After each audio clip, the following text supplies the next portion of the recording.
हो गया है, तो सबसे पहले उनकी आत्मा को हम शांति के लिए प्रार्थना करते हैं। और वो भी गंभीर रूप से घायल है, वेल्लोर सीएमसी वेल्लोर उनका इलाज चल रहा है। हम उनके स्वास्थ्य लाभ की कामना करते हुए मैं श्रीमान अमित मंडल जी से आग्रह करता हूं कि आज की इस प्रेस वार्ता में अपनी बातों को रखें।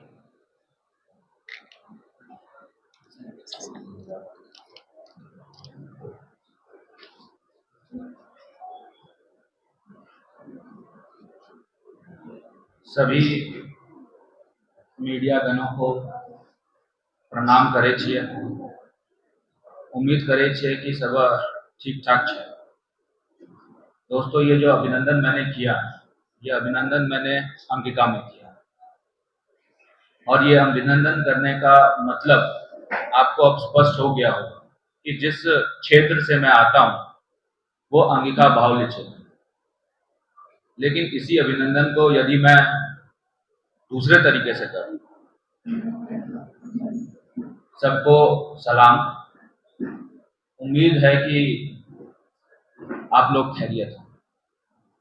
इसका मतलब कि जो मेरी आइडेंटिटी है, आज उस आइडेंटिटी को छोड़कर मैं दूसरे भाषा का इस्तेमाल करने लगूं, तो कहीं ना कहीं जो आने वाला जनरेशन होगा, आने वाला पीढ़ी होगा, वो ये समझ बैठेगा कि अंगिका हमारी भाषा ही नहीं, और जो हमारे ऊपर थोप दिया गया है भाषा, वही मेरी संस्कृति है।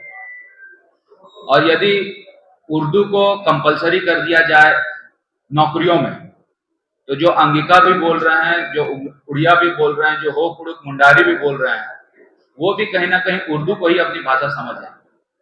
ये मैंने एक उदाहरण दिया कि सरकार की मंशा क्या है, और इस प्रेस मीट का जो मकसद है वो भी आपके सामने आ गया होगा।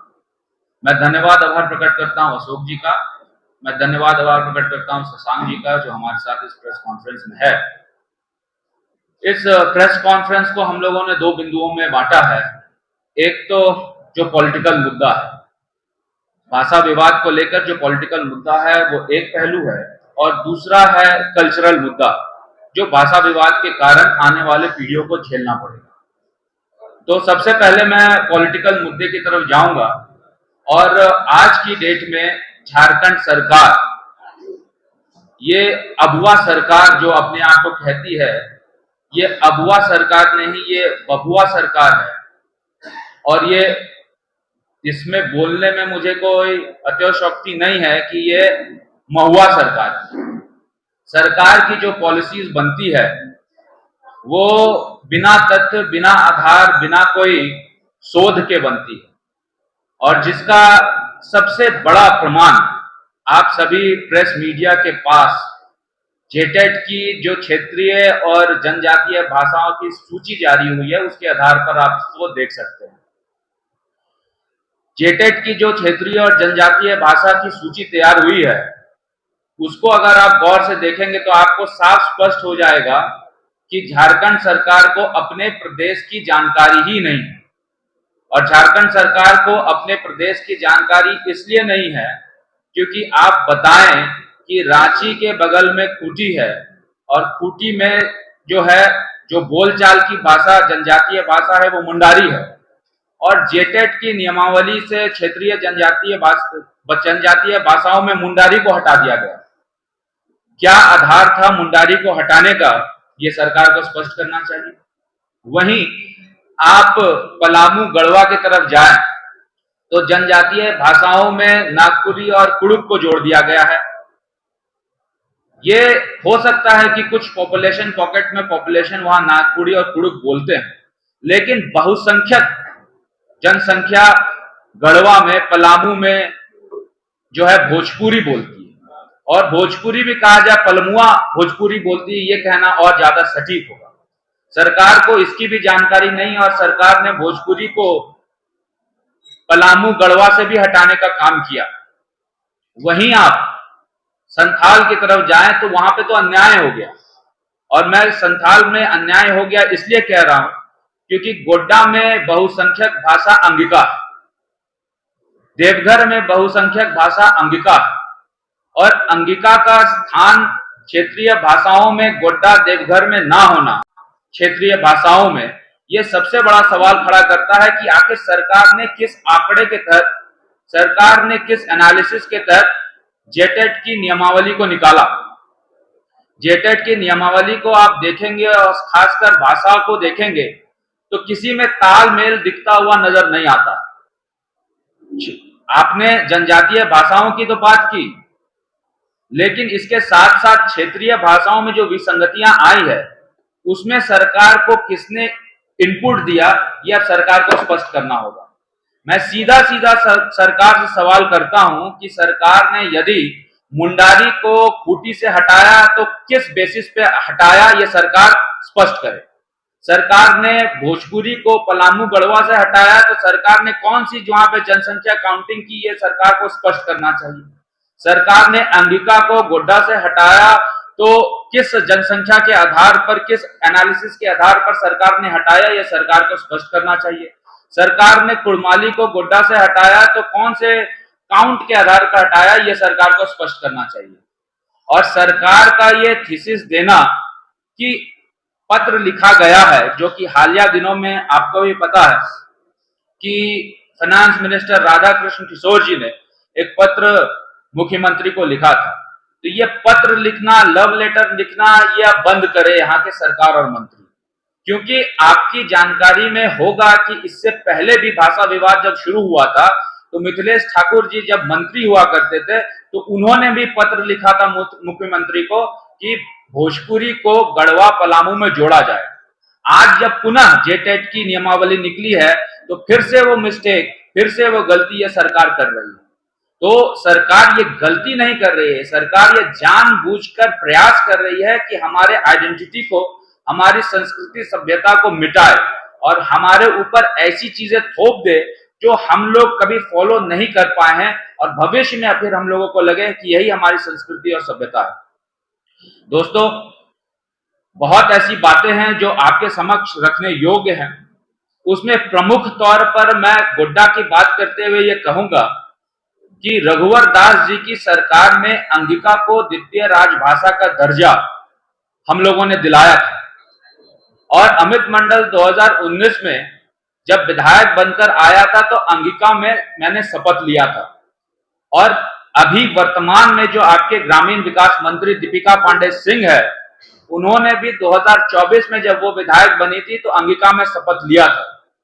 जब विधानसभा के अंदर अंगिका एक लैंग्वेज है, अंगिका एक भाषा है जिसका आप प्रयोग शपथ लेने में कर सकते हैं, तो कहीं ना कहीं विधानसभा इस चीज को रिकॉग्नाइज कर रही है, लेकिन झारखंड सरकार इस चीज को रिकॉग्नाइज कर रही है। सबसे बड़ा विरोधाभास है। अंगिका खोटा अलग अलग भाषा है।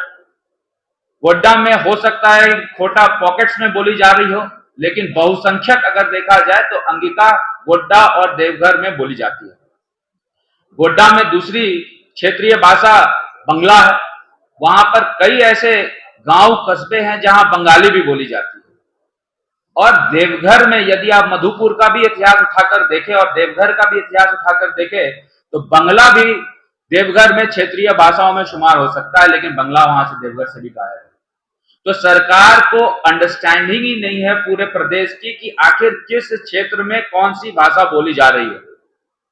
और मैं दावे के साथ कहता हूं, ऑन रिकॉर्ड ये कहता हूं कि सरकार के जो भी मंत्री हैं वो सिर्फ लेटर लिखने के नाम पर लोगों को दिग्भ्रमित कर रहे हैं। क्योंकि मुझे याद है कि जब 13-11 जिले का कमेटी बना था तो राधाकृष्ण किशोर जी भी मेंबर थे और हम लोगों ने जब अध्ययन यात्रा की थी तो उसमें हम लोगों ने साफ स्पष्ट किया था कि झारखंड में इतनी ज्यादा विविधता है कि हम लोग एक कोई भी लैंग्वेज को पिन पॉइंट करके नहीं कह सकते हैं कि यह झारखंड का लैंग्वेज है। इसीलिए चाहे वो राधाकृष्ण किशोर जी हो, मैं दावे के साथ कहता हूं कि यदि मेरी प्रेस कॉन्फ्रेंस में सच्चाई नहीं है तो वो ऑन रिकॉर्ड आकर बोले कि पलामू और गढ़वा में भोजपुरी नहीं बोली जाती है। मैं संजय सिंह यादव जी से कहूंगा ऑन रिकॉर्ड आकर बोले कि पलामू गढ़वा में भोजपुरी नहीं बोली जाती है। 2016 में भी एडवर्टीजमेंट निकला था और जेटेट की नियमावली में अगर आप 13 और 16 का एडवर्टीजमेंट देखेंगे तो उसमें अंगिका की क्षेत्रीय भाषा में उस समय थी। अब सरकार को बताना चाहिए कि 13-16 में यदि अंगिका जेटेट की नियमावली में थी तो 2024-25 की नियमावली में अंगिका को अचानक से क्यों हटा दिया गया? ये सरकार को स्पष्ट करना होगा कि इन सब सारे बिंदुओं में सरकार का स्टैंड क्या है। अभी मैं कुछ पेपर अखबारों में पढ़ रहा था कि जैसे ही ये विवाद शुरू हुआ उसके बाद सरकार ने यह कहा कि हम लोग अभी प्राइमरी इनिशियल स्टेज में हैं और इनिशियल स्टेज में हम लोग सबसे सुझाव ले रहे हैं। ये सुझाव तो आपको अपना जो ड्राफ्ट किया था आपने ये नियमावली उस समय ही लेना था। सुझाव आप तब क्यों ले रहे हैं जब विवाद शुरू हो गया? तो मुझे इसलिए ऐसा लग रहा है कि सरकार जानबूझकर गलतियां कर रही है। सरकार नहीं चाहती है कि यहाँ के युवाओं को नौकरी दें। और इसका दूसरा पहलू यह है कि धीरे धीरे धीरे गोड्डा वाले ये भूल जाएं कि अंगिका आपकी बोलचाल की भाषा है, भोजपुरी वाले ये भूल जाए, पलामू वाले की भोजपुरी उनकी भाषा है और उनके ऊपर दूसरी भाषा को थोप दिया जाएगा और उनको यही लगने लग जाएगा जो गलत है, जो गलत है, जो गलत है वही सही है। ये सरकार की मंशा है और सरकार की इस मंशा को हम लोग पूरा नहीं होने देंगे, इसलिए हम लोगों ने ये प्रेस कॉन्फ्रेंस रखा था। इसके बाद अब आप ये कहेंगे कि मान लीजिए अंगिका नहीं है तो क्या हुआ, लोग तो कम्पीट फिर भी कर जाएंगे हिंदी को लेकर। दोस्तों आपको ये समझना होगा कि जेटेट की जो परीक्षा है तो जेटेट की परीक्षा दो भाग में बटी हुई है। एक भाग में उर्दू को इन लोगों ने सेफ कर दिया है। उर्दू तो मेन भाषा हो गई है जिसमें 60% जो मार्क्स होगी उसमें उर्दू में, हिंदी में या इंग्लिश में ऑप्ट करना है। शेष जो भाषाएं हैं, क्षेत्रीय भाषाएं हैं, जनजातीय भाषाएं हैं, लोगों को और स्थानीय युवाओं को, खतियानधारी युवाओं को प्राथमिकता मिले नौकरियों में, इसलिए क्षेत्रीय भाषा और जनजातीय भाषाओं का प्रावधान रखा है। जब क्षेत्रीय भाषा और स्थानीय भाषाओं के प्रावधान में अंगिका भाषी जब अपना एग्जाम लिखने जाएगा तो उसको अंगिका सब्जेक्ट दिखेगा नहीं, उसको खोटा दिखेगा तो वो एग्जाम में उतना स्कोर ही नहीं कर पाएगा। जब पलामू का लड़का, गढ़वा का लड़का एग्जाम लिखने जाएगा उसको भोजपुरी ऑप्शन दिखेगा ही नहीं तो वो एग्जाम में स्कोर ही नहीं कर पाएगा।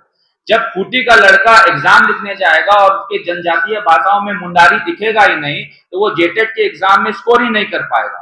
तो वैसे खतियानधारी जिनको प्राथमिकता मिलनी चाहिए इन क्षेत्रों के, वो ठगा सा महसूस अपने आप को उस समय करेंगे।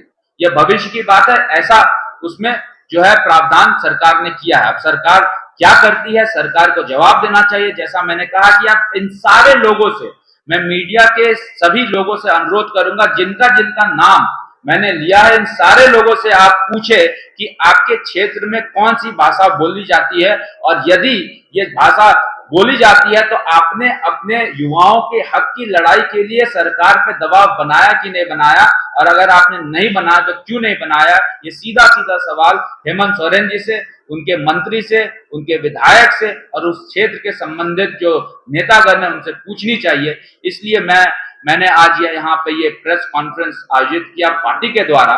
पार्टी का स्टैंड इसमें क्लियर है। पार्टी किसी भी भाषा का विरोध नहीं करती है।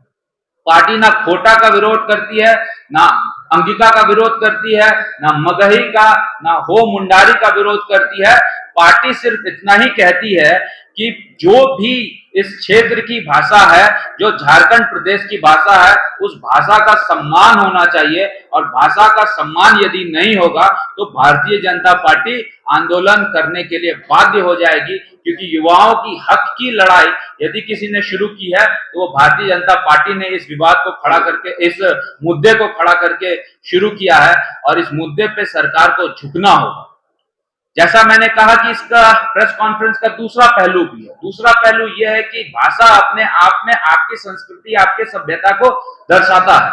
आपको याद होगा कि ये सरकार जो आई है, ये सरकार जो है अबुआ सरकार कह के आई है। जनजातियों की, जो एससी की, एसटी की जो भावनाओं को जो है वो कहती है कि ये सरकार उसकी उत्थान की बात करेंगे। तो ये सरकार के पास भी मौका था कि सरकार आदिम जनजातीय भाषाओं को भी जोड़े। इस चीज आदिम जनजातीय भाषाओं को यदि सरकार जेटेट की नियमावली में जोड़ती है तो वैसे लोगों को भी प्राथमिकता मिलता है जो असुर भाषा बोलते हैं, जो बिहोरी भाषा बोलते हैं, जो बिरजिया भाषा बोलते हैं, जो कोरबा भाषा बोलते हैं, जो माल पहाड़िया भाषा बोलते हैं, जो परहैया भाषा बोलते हैं, जो सोरी परहैया भाषा